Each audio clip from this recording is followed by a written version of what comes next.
Are there any sheep herders in the crowd? I am. Who is tending your flock now? My brother. We're taking turns. How many sheep? 100, teacher. Say one of them goes astray.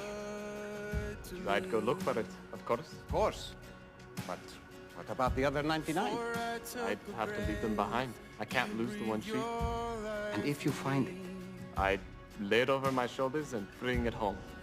And I would probably do a little dance. And what would you say to your friends who are worried for you?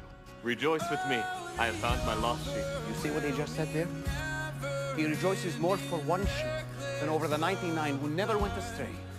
So it is not the will of my Father that one of these should perish. In the same way, I tell you, there will be more joy in heaven over one sinner than over 99 righteous persons who need no